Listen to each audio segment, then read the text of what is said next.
دنیا کی دوڑ دھوپ میں لگے گا، بھول جائے گا، لہٰذا پہلی آواز او مسلمانوں صدقے جاؤں تمہارے مقدر کے اوپر کہ کان میں دنیا میں آنے کے بعد سب سے پہلی آواز پڑتی ہے اللہ اکبر، the God is great.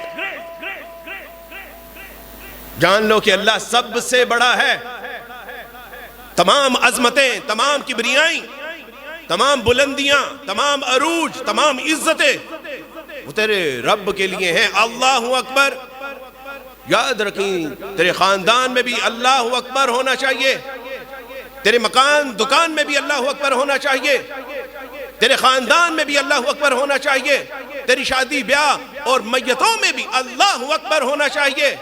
یہ اللہ اکبر محض نماز میں نہیں، اور تیرے کاروبار میں بھی اللہ اکبر کا مطلب ہے کہ اللہ بڑا ہے تو بات بھی اسی کی مانی جائے گی، اللہ بڑا ہے تو حکم بھی اسی کا مانا جائے گا، اللہ بڑا ہے تو رستے پہ بھی اسی کے چلے جائے گا، اللہ بڑا ہے تو سجدے اور رکوع بھی اسی کو کیے جائیں گے، اللہ بڑا ہے تو حمد و ثنا بھی اسی کی جائے گی، اللہ بڑا ہے تو ستائش بھی اسی کی جائے گی۔ اللہ اکبر، اللہ بڑا ہے تو ڈرا بھی اسی سے جائے گا۔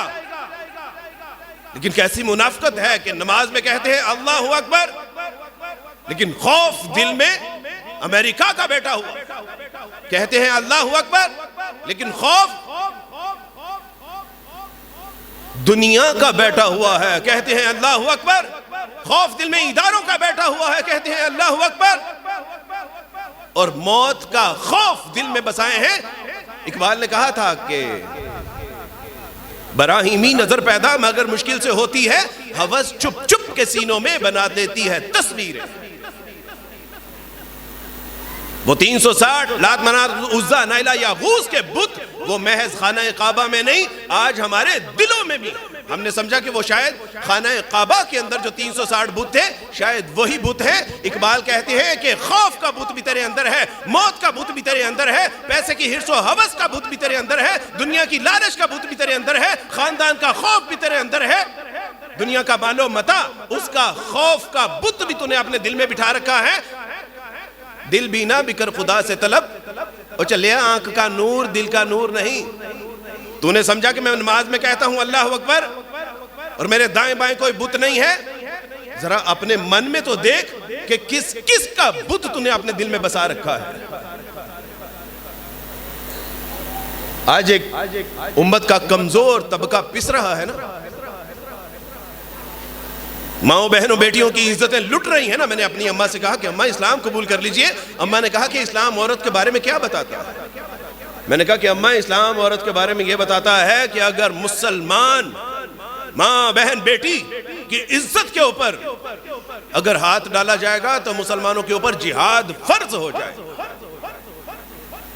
اماں نے کہا کہ کتنا جھوٹا ہے تو نے مجھے ایک وقت بتایا تھا کہ اگر بہن بیٹی ماں کے اوپر اگر ہاتھ ڈالا جائے گا تو مسلمان کے اوپر جہاد فرض ہو جاتا ہے۔ 22,000 ماں بہنوں بیٹیوں کی عزت لوٹ کے ان کو قتل کر کے مظلومیت کی مثال کا 57 مسلم ممالک بے حسی کی تصویر بنے کھڑے، لیکن ان کو بات کرنے کے لیے تیار نہیں ہے۔ وہ کتنے جھوٹ بولتا ہے۔ تو میں نے کہا اماں میں نے تجھے کہا کہ اسلام کہتا ہے کہ تمہارے اوپر جہاد فرض ہو جاتا ہے۔ اماں اسلام سچا ہے، آج کا مسلمان جھوٹا ہے۔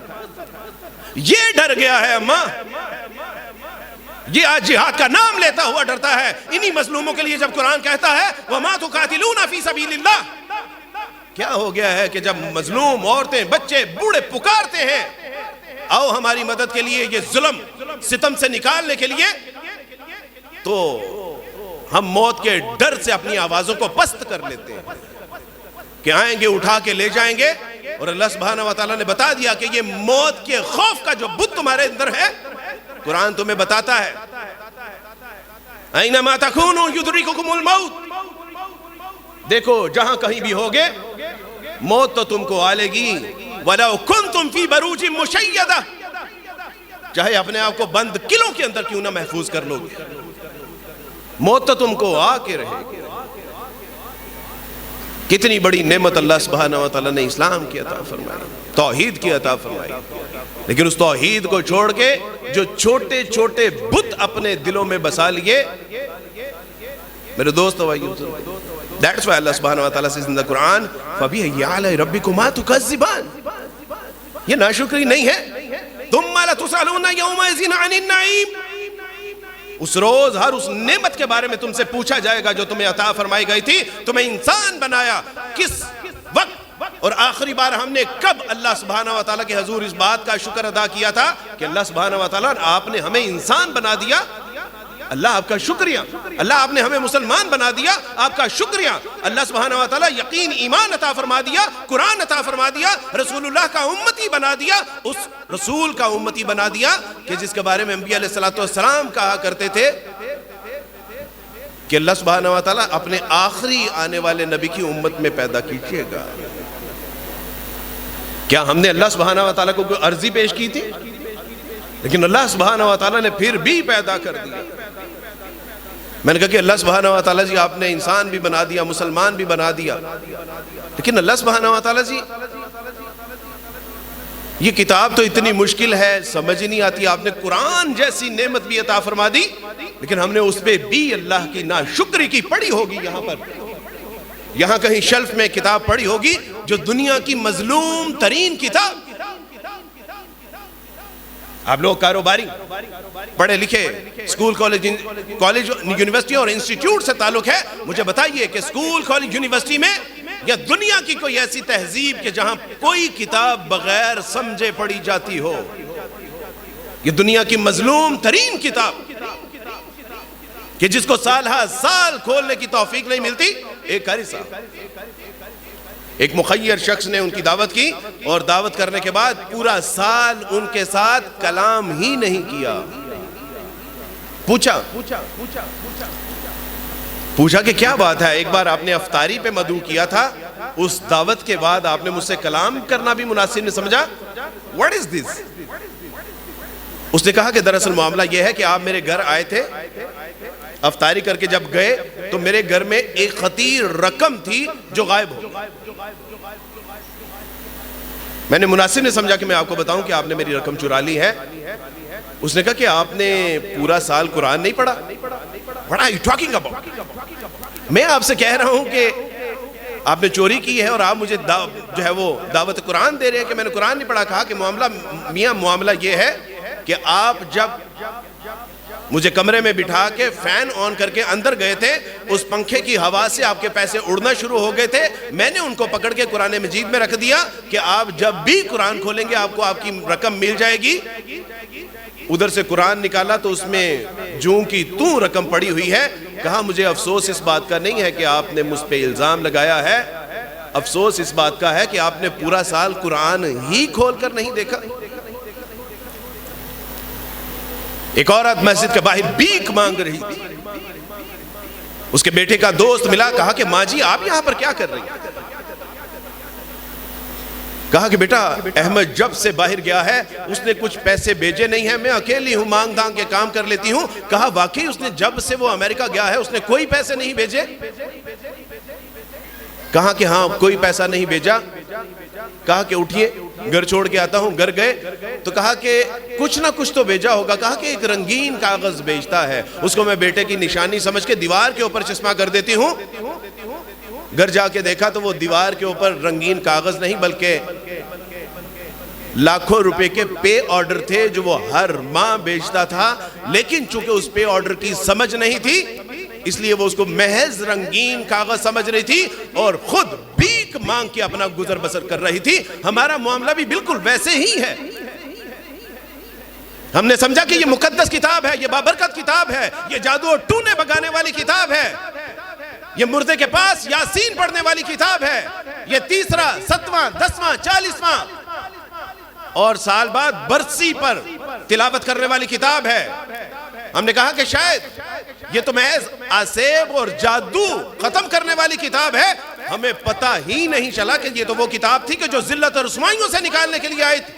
جو گمراہیوں سے نکالنے کے لیے آئی تھی، جو عزتیں عطا فرمانے کے لیے آئی تھی، جو بلند مرتبے عطا فرمانے کے لیے آئی تھی، جو عروج عطا فرمانے کے لیے آئی تھی، جو مسلمانوں کو سرداری عطا فرمانے کے لیے آئی تھی، جو مسلمانوں کو رفعت مقام و مرتبے عطا فرمانے کے لیے آئی تھی، مجھے پتہ ہی نہیں چلا کہ یہ تو وہ کلام جس کے بارے میں اللہ سبحانہ وتعالی سے زندہ قرآن لو انزلنا هذا القرآن على جبل لرأيته خاشعا متصدعا من خشية الله وتلك الأمثال نضربها للناس. یہ تو وہ کتاب ہے کہ جو کسی پہاڑ پر نازل کرتے تو پہاڑ دبتا پھٹتا ریزہ ریزہ ہو جاتا، اور یہ لوگوں کے لیے مثال ہے. شاید کہ وہ اس پہ غور و فکر. سورہ انفال آیت نمبر 22 اللہ سبحانہ وتعالی قرآن مجید میں ارشاد فرماتے ہیں کہ جاندار اس زمین پر چلنے پھرنے والے جو انسان ہیں ان میں سے سب سے بدترین شخص وہ ہے اندھے بھی ہیں، گونگے بھی ہیں، بہرے بھی ہیں، کہ جو اس قرآن میں عقل و فہم سے کام نہیں لیتے، غور و فکر نہیں کرتے. افلا تدبرون افلا تاکلون افلا یبصرون. کیوں عقل سے کام نہیں لیتے؟ یہ کتاب اللہ سبحانہ وتعالی نے کیا دم درود کے لیے بھیجی تھی؟ یہ تمہیں عزت مقام و مرتبے عطا فرمانے کے لیے آئی تھی.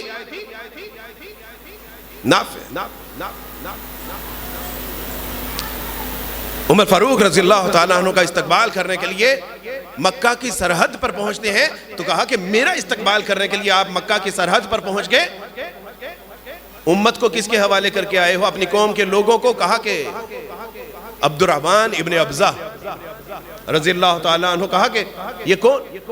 کہا یہ ہمارے آزاد کردہ غلاموں میں سے ایک غلام. کہا کہ تیرا ناز ہو اپنی قوم کو غلام کے حوالے کر کے آ گیا. کہا کہ امیر المومنین یقین جانیے کہ اس سے بہتر کوئی قرآن کا فہم رکھنے والا نہیں ہے، اس سے بہتر کوئی تلاوت کرنے والا نہیں ہے، اس سے بہتر کوئی مسائل استنباط کرنے والا نہیں ہے، اس سے بہتر کوئی تدبر و تفکر کرنے والا نہیں ہے. اس لیے میں ابن ابزہ کے حوالے اپنی قوم کو کر کے آیا ہوں. عمر فاروق رضی اللہ تعالیٰ نے فرمایا کہ واللہ رسول اللہ صلی اللہ علیہ وسلم نے سچ کہا تھا، ان اللہ یرفع بہذا الکتاب اقواما ویزہ بہ آخرین. بے شک رسول اللہ صلی اللہ علیہ وسلم صحیح کہا تھا کہ یقیناً یہ وہ کتاب ہے کہ جو قوموں کو عروج عطا فرماتی ہے. لیکن کن قوموں کو؟ جو قومیں اس قرآن کو اپنا امام بناتی ہیں، اپنے سر کا تاج بناتی ہیں، اپنے دل کا چین اور سکون بناتی ہیں. وہ قومیں نہیں جو اس کو پسے پش ڈال دیتی ہیں اور اسے اعراض کرتی ہیں، اس سے بے وفائی کرتی ہیں. انہی قوموں کو اللہ سبحانہ وتعالی ذلت اور رسوائی سے دوچار کرتا. کہا تھا اقبال، ہر کوئی مست میں ذوق تن آسانی ہے، یہ مسلمان ہے، یہ انداز مسلمانی ہے، حیدری فقر ہے نہ دولت عثمانی ہے، تجھ کو اسلاف سے کیا نسبت روحانی ہے. وہ زمانے میں معزز تھے مسلمان ہو کر، اور تم خوار ہوئے تارک قرآن ہو کر. تم نے قرآن کو چھوڑ دیا. اللہ سبحانہ وتعالی نے دیکھے شام میں، عراق میں، فلسطین میں، غزہ میں، کشمیر میں، ہند میں، سندھ میں، برما میں، جہاں بھی ذلت اور رسوائی کا جنبر ہمارا مقدر بنا ہوا ہے وہ مسلمانوں کے علاقے ہیں. فارس فورس بم گرائے جاتے ہیں تو مسلمانوں کے اوپر، ذلت اور رسوائی مقدر ہے تو مسلمانوں کے، بچے قتل ہو رہے ہیں تو مسلمانوں کی، عزتیں لٹ رہی ہیں تو مسلمانوں ہیں. آج کیوں ذلیل کے کل تک نہ تھی پسند؟ گستاخی فرشتہ ہماری جناب میں. اللہ سبحانہ وتعالی جی what is that? Why happening with us? کل تک تو آپ کو ہماری جناب میں فرشتوں کی گستاخیاں بھی برداشت نہیں تھی. But why today? اللہ سبحانہ وتعالی what is this? اللہ آج کیوں؟ اللہ نے فرمایا کہ تم نے قرآن کو چھوڑ دیا. چلے ہو جو اللہ کے کلام، اللہ کا کلام. ایک عربی شاعر کہتا ہے کلام الملوکی ملوک الکلام. سچ بات بتاؤں تو میں اس عبارت کا ترجمہ کرنے سے قاصر ہوں. وہ کہتے ہیں کہ کلام الملوک، جو بادشاہوں کا کلام ہوتا ہے وہ کلاموں کا بادشاہ ہوتا ہے. اور یہ کلام قرآن مجید کس کا کلام؟ The speech of king is the king of speeches. جو تقریروں کی بادشاہ، جو کلاموں کی بادشاہ، جو حکمت اور دانائی کی بادشاہ، وہ آج وہ سامنے پڑی ہوئی ہے مظلوموں کی طرح۔ میرے دوستو بھائیو، جب رسول اللہ صلی اللہ علیہ وسلم سے پوچھا جائے گا کہ یہ امت جوگ در جوگ دوزخ میں کیوں ڈالی جا رہی ہے، یا رب ان قوم اتخذوا ھذا القرآن مہجورا، تو کیا فرمائیں گے رسول اللہ؟ اللہ میری قوم نے اس قرآن کو چھوڑ دیا تھا۔ لیکن اللہ سبحانہ وتعالیٰ جی صبح و شام تو پڑھتے ہیں، اللہ ہر مسجد میں جو ہے وہ پڑھا جا رہا ہے، صبح و شام تلاوت کی جا رہی ہے، اللہ سبحانہ وتعالیٰ جی اپنے بچوں کو حافظ بنا رہے ہیں، اللہ سبحانہ وتعالیٰ جی مدرسوں میں تقسیم بھی کرتے ہیں، رکھتے بھی ہیں، اللہ سبحانہ وتعالیٰ جی اور کیا کریں؟ اللہ سبحانہ وتعالیٰ نے کہا کہ اس کا حق یہ نہیں تھا۔ خدا تجھے کسی طوفان سے آشنا کر دے کہ تیرے باہر کی موجوں میں اضطراب نہیں، تجھے کتاب سے ممکن نہیں فراغ کہ تو کتاب خواہ ہے مگر صاحب کتاب نہیں۔ اور چلیا تو کتاب تو صبح و شام پڑھنا ہے، توتے دی طرح پڑھنا ہے، لیکن کتاب انہوں کدی سمجھے ابھی ہوں کہ میرا اللہ سبحانہ وتعالی جب کہتا ہے کہ الحمدللہ رب العالمین، کیا مطلب ہے؟ جب وہ کہتا ہے کہ ایاک نعبد و ایاک نستعین، what's mean about that؟ جب وہ کہتا ہے کہ اہدنا الصراط المستقیم، جب وہ کہتا ہے الف لام میم ذالک الکتاب لا ریب فیہ ھدی للمتقین، جب وہ کہتا ہے کہ انا نحن نزلنا ذکر وانا لہ لحافظون، جب وہ کہتا ہے کہ ان کنتم فی ریب مما نزلنا علی عبدنا فأتوا بسورۃ من مثلہ، جب وہ کہتا ہے کہ اتقوا اللہ، جب وہ کہتا ہے کہ یا ایھا الذین آمنوا کتب علیکم الصیام کما کتب علی الذین من قبلکم لعلکم تتقون، جب وہ کہتا ہے کہ کل للمؤمنین یغضوا من ابصارہم، جب وہ کہتا ہے کہ تلک حدود اللہ، وہ سمجھ بھی آتی ہے کہ نہیں؟ ہمارے استاد کہتے اے ایپل، ایپل میں نے ڈاگ، استاد جی what are you doing this؟ استاد جی یہ تو کھلا تضاد ہے۔ یہ آپ کسی بچے سے پوچھ لیں، کہتے اچھے بلاؤ کسی بچے کو، اس سے پوچھ لیتے ہیں، اس سے کہا کہ اے ایپل، ایپل میں نے ڈاگ، اس نے کہا نو، بچے نے پورے کانفیڈنس سے کہا اے ایپل، ایپل مین سیب۔ ہم نے اپنے بچوں کو اتنا قرآن بھی نہیں سکھایا جتنا انگلش کا قاعدہ سکھا دیا۔ میرا اللہ جب کہتا ہے کہ الحمدللہ رب العالمین الرحمن الرحیم مالک یوم الدین ایاک نعبد و ایاک نستعین، اور دنیا کے آگے روتے ہیں کہ مشکلات، دنیا کے آگے روتے ہیں کہ مر گئے، لٹ گئے، کاروبار نہیں ہے، ملکی حالات خراب ہو گئے، حکمران غیر ملکوں سے بھیک مانگتے ہیں سود کی۔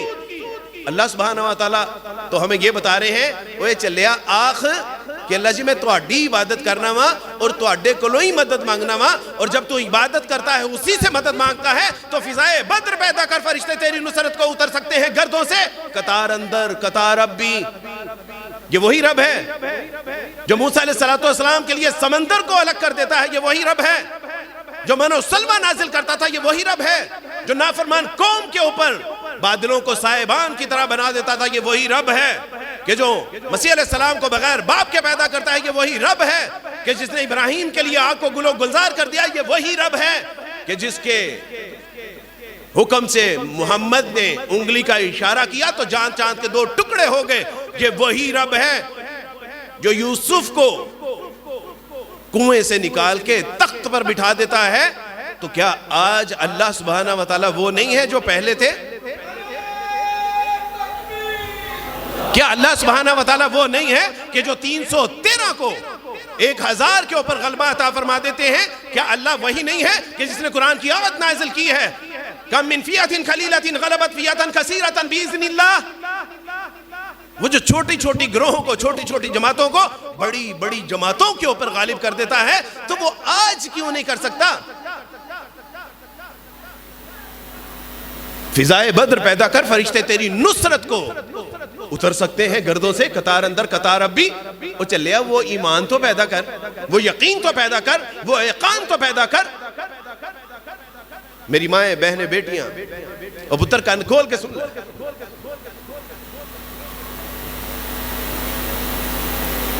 ایک شاگرد اپنے استاد کے پاس جاتا ہے اور کہتا ہے کہ استاد جی اماں نے حفظ کے لیے بھیجا ہے.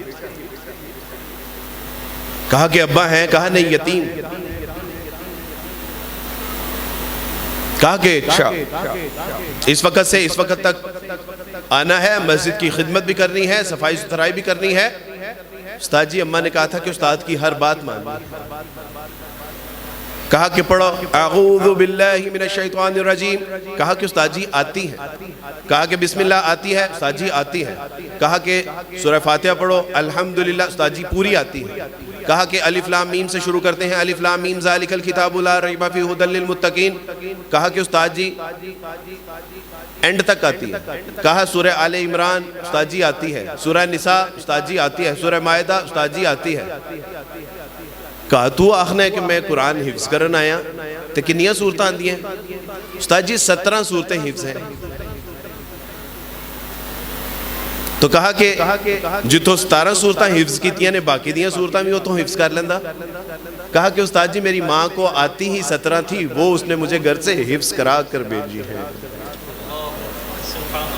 اللہ ہمیں وہ مائیں عطا فرما دیجئے. اللہ وہ مائیں بہنیں بیٹیاں. آج کی بیٹی شکایت کرتی ہے کہ عبدالوارث بھائی آج کے مرد کی نگاہ میں حیا نہیں ہے. اوہ پتر تیری کوکھ میں جو بچہ پرورش پا رہا ہے اس کی تربیت ایسی کری کہ 15 سال بعد آنے والی عورت یہ نہ کہے کہ آج کے مرد کی نگاہ میں حیا نہیں. یاد کر پتر، اوہ تیرے ہی قبیلے کی وہ عورت تھی کہ جس کے گھر میں کالا بچہ پیدا ہوا. تو وہ کالا بچہ جب پیدا ہوا تو کسی نے کہا کہ یہ تو کالا ہے. اس نے کہا میں نے مقابلہ حسن کے لیے نہیں پیدا کیا، بلکہ میں نے اس کو اس لیے جنم دیا ہے کہ یہ بیت المقدس کو آزاد کرے گا. اور ٹھیک 25 سال کے بعد وہ امریکہ کے آگے بھیک نہیں مانگ رہا تھا، وہ پروٹیسٹ نہیں کر رہا تھا، وہ احتجاج نہیں کر رہا تھا، بلکہ بیت المقدس کے دروازے کے آگے فاتحانہ کھڑا تھا جس کو دنیا صلاح الدین ایوبی کے نام سے جانتی ہے. اوہ پتر کیا تو اسی کے قبیلے سے نہیں ہے؟ اور یاد کر وہ محمد بن قاسم، وہ جب دریائے سندھ کو عبور کرتا ہے تو اس کی عمر محض 16 سال تھی. 16 سال کی عمر میں اس کی ماں کیسی تربیت کی ہوگی کہ اس کو قرآن بھی حفظ تھا، اس کو احادیث کا مجموعہ بھی یاد تھا، وہ تیراکی بھی جانتا تھا، وہ جنگی حکمت عملی بھی جانتا تھا، وہ نیزہ بازی اور تلوار بازی اور تیراکی بھی جانتا تھا. اور ایک بہترین سپاہی سالار بنا کے اس کی ماں نے اس کو ہند کی طرف روانہ کر دیا تھا کہ جا پتر، قوم ملک ملت اور امت کے لیے اللہ سبحانہ وتعالی تجھے نافع بنائے. کیا پتر تو اسی قبیلے کی عورت نہیں ہے؟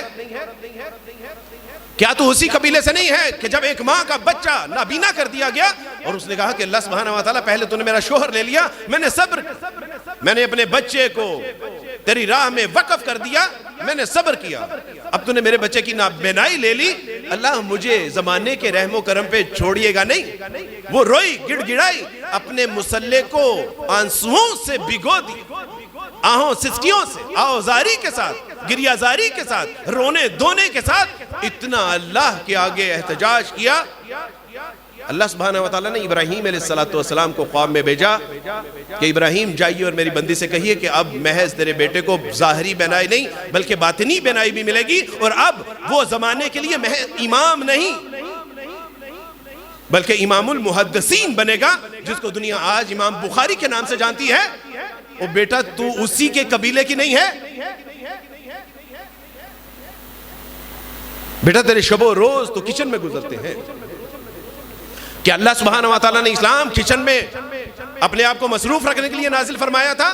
کیا رمضان کھانے پینے کا مہینہ ہے، سموسے اور پکوڑوں کا مہینہ ہے، یہ دہی بڑے اور چاٹ کا مہینہ ہے، یہ دہی اور پراٹھوں کا مہینہ ہے؟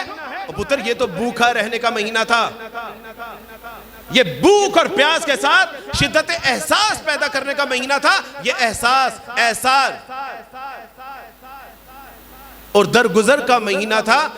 بھوک اور پیاس، شدید مشقت میں جب زندگی بسر ہو رہی ہو تو پھر ذرا اپنے کشمیری بہن بھائیوں کے بارے میں سوچی، پھر ذرا اپنے فلسطینی بہن بھائیوں کے بارے میں سوچی، پھر تجھے یاد آئے گا کہ اللہ میں نے تو صبح دہی اور پراٹھا کھایا تھا اور رات تک آندریں سو کر رہی ہیں. اللہ وہ 1 سال سے جن کو صاف پانی میسر نہیں ہے، وہ جن کو کھانا میسر نہیں ہے، جن کو روٹی میسر نہیں ہے، جن کو مکان میسر نہیں ہے، جن کو بستر میسر نہیں ہے، بیمار ہیں تو علاج میسر نہیں ہے، ہاسپٹل میسر نہیں ہے، اللہ انہوں نے زندگی کیسے بسر کی ہوگی؟ اللہ نے بھوک کا 1 مہینہ تجھے احساس کے لیے دیا تھا، اور ہم نے اس کو سموسے اور پکوڑوں، دہی بڑے اور چاٹ کا مہینہ بنا دیا۔ میرے عزیزو، آج جب گھر میں جاؤ تو اس سے کہہ دینا کہ مجھے تیرے پکوڑے اور سموسے نہیں چاہیے۔ اس کا ہاتھ پکڑ کے مصلی پہ کھڑا کیجئے گا اور اس سے کہیے گا کہ اللہ کو منا لے، جنت کما لے، دوزخ سے نجات حاصل کرنے کی رات۔ اور یہ چند گھڑیاں جو بچی ہیں، چلیے میرے نال قرآن پڑھ، میں سنانا تو سن، میں پڑھنا تو پڑھا، تو ترجمہ کر، میں تفسیر کرنا۔ وہ ذکر و اذکار کرتے ہیں، سجدے رکوع کرتے ہیں۔ ایک صحابی نے کہا کہ اللہ کے رسول صلی اللہ علیہ وسلم، جنت میں آپ کی رفاقت چاہتا ہوں۔ کہا کہ پھر میری مدد کر۔ کہا کہ اللہ کے رسول میں آپ کی کیسے مدد کروں؟ کہا کثرت سجود کے ساتھ، کثرت سجود کے ساتھ میری مدد کر کہ ہم دونوں اللہ کی جنتوں میں جائیں اور وہاں تجھے میری رفاقت میسر آ سکے۔ اگر رسول کا یہ حال ہے، صحابہ کا یہ حال، تو ہم نے سمجھا کہ ہم نے تو 26-27 روزے رکھ لیے، جنت ہمارے لیے پکی ہو گئی۔ That's why Allah subhanahu wa ta'ala says in the Quran, فَبِأَيِّ آلَاءِ رَبِّكُمَا تُكَذِّبَانِ۔ کون کون سی نعمت کو جھٹلاؤ گے اللہ کی؟ اور پھر سب سے بڑھ اقبال جب کہتے ہیں کہ رحمتیں ہیں تیری اغیار کے کاشانوں پہ، برق گرتی ہے تو بیچارے مسلمانوں پہ، تیرے کعبے کو جبینوں سے سجایا ہم نے، تیرے قرآن کو سینے سے لگایا ہم نے، پھر بھی ہم سے یہ گلہ ہے کہ وفادار نہیں، ہم وفادار نہیں، تو بھی تو دلدار نہیں۔ یہ دراصل یہ شکوہ پوری امت مسلمہ بالخصوص پاک و ہند کے دلوں میں تھا، کہ جو اقبال نے اپنے شکوے میں بیان کر دیا، اور اس کے بعد جو ایک چماٹ ماری کہ تم میں حوروں کا کوئی چاہنے والا ہی نہیں، دور موجود ہے مثل موسیٰ ہی نہیں۔ تم شکوہ تو کرتے ہو، گلہ تو اللہ سے کرتے ہو، لیکن ذرا اپنے گریبان میں بھی تو جان کے دیکھو کہ اللہ سبحانہ وتعالیٰ نے امت موسیٰ کو کیا نعمت عطا فرمائی تھی۔ یا بنی اسرائیل اذکروا نعمتی التی انعمت علیکم وانی فضلتکم علی العالمین۔ بنی اسرائیل یاد کرو وہ وقت کہ جب اللہ نے تم پہ ایسی فضیلت، پورے جہان والوں میں سے تم کو باعث فضیلت بنایا، لیکن انہوں نے کیا کیا؟ ان کے جسم بڑھتے تھے تو کپڑے بھی بڑھتے تھے، ان کا کھانا آسمان سے من و سلوہ نازل ہوتا تھا، ان کے لیے راستے سمندر چیر کے بنا دیے جاتے تھے، ان کے لیے پانی پتھروں کے اندر سے جاری ہو جایا کرتا تھا، ان کی چھت کی بجائے بادلوں کا سایہ تھا جو ان کے اوپر ہر وقت سائبان کے طور پہ رہا کرتا تھا۔ لیکن انہوں نے کہا کہ موسیٰ we don't like من و سلوہ، ہمیں تو وقصہ ہے، ہمیں تو تھوم چاہیے، ہمیں تو ککڑی چاہیے، ہمیں تو پیاز چاہیے، ادرک چاہیے۔ اللہ سبحانہ وتعالیٰ نے کہا کہ یہ ناشکری قوم ہے اور ایک عرصے تک عبرت کا نشان بنا، ایسا عبرت کا نشان کہ کبھی ٹائٹس آتا ہے ان کو مارتا ہے، کبھی رومی آتے ہیں مارتے ہیں، کبھی فرعونی آتے ہیں مارتے ہیں، سالہ سال اسیری میں گزر جاتے ہیں، ان کی عورتوں کو اٹھا لیا جاتا، ان کے بچوں کو قتل کر دیا جاتا۔ ایسی ناشکری، that's why اللہ سبحانہ وتعالیٰ says فَبِأَيِّ آلَاءِ رَبِّكُمَا تُكَذِّبَانِ لَئِن شَكَرْتُمْ لَأَزِيدَنَّكُمْ۔ دیکھو اگر میری نعمتوں کا شکر ادا کرو گے تو نعمتیں بڑھا کر دوں گا، اور اگر میری نعمتوں کی ناشکری کی، اللہ سبحانہ وتعالیٰ نے آگے کلام کرنا پسند ہی نہیں فرمایا، اللہ نے بات کرنی پسند نہیں کی۔ اللہ سبحانہ وتعالیٰ نے فرمایا کہ اِنَّ عَذَابِ لَشَدِيدٌ، تم جانتے ہو میرا عذاب کس قدر شدید۔